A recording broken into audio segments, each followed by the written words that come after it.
Hello বন্ধুরা, কেমন আছো সবাই? আশা করি সবাই ভালো আছো। আমিও খুব ভালো আছি। ববিতা অফিসিয়াল চ্যানেলে সবাইকে ওয়েলকাম জানিয়ে নতুন আর একটি সুন্দর রান্নার রেসিপি নিয়ে চলে এসেছি। আজকে করব ভেন্ডি আলু সর্ষের চচ্চড়ি। চলো রান্নাটা শুরু করা যাক। আমার ভিডিওটা শেষ পর্যন্ত দেখতে থাকো।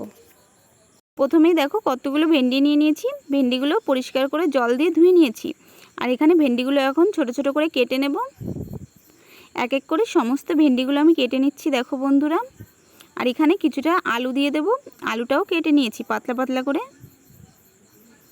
এরপরই দেখো বন্ধুরা রান্নাটা বসিয়ে দিয়েছি। প্রথমেই কড়াই দিয়েছি, কড়াইটা গরম হয়ে গেছে। এখন কিছুটা পরিমাণ তেলের ভিতর গোটা জিরে, এখন কেটে রাখা ভেন্ডি আলুটাকে দিয়ে দেব।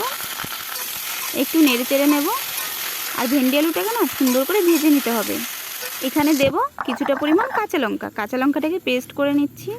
কাঁচা লঙ্কা আমার পেস্ট হয়ে গেছে। এখন দিয়ে দেব ভেন্ডি আলুর ভিতরে, দিয়ে আবারও নেড়ে চেড়ে নিয়ে এখন দিয়ে দেব কিছুটা পরিমাণ হলুদ, কিছুটা পরিমাণ লবণ দিয়ে নেড়ে চেড়ে দিয়ে দেব পরিমাণ মতো জল। দেখো জল দিয়ে কিছুটা সময় ঢাকা দিয়ে রাখবো। প্রায় 10 মিনিট মতো ঢাকা দিয়ে রেখে ঢাকনা খুলে আলুটা দেখো নরম হয়ে গেছে। এখন সর্ষেটাকে পেস্ট করে নেব। সর্ষেটা আমার পেস্ট হয়ে গেছে। আরও কিছুটা সময় জাল হবে।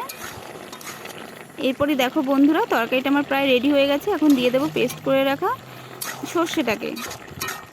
একটু নেড়ে চেড়ে নিয়ে তরকারি আমার একদম রেডি। এখন নামিয়ে নেব।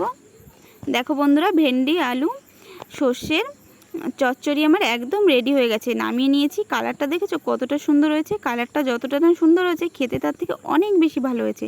তোমরা একবার হলেও বন্ধুরা আমার এই রেসিপিটা বাড়িতে ট্রাই করতে পারো। খেতে সত্যি অসাধারণ হয়েছে। আমার ভিডিওটা ভালো লেগে থাকলে লাইক কমেন্ট শেয়ার করে দিও। বাই।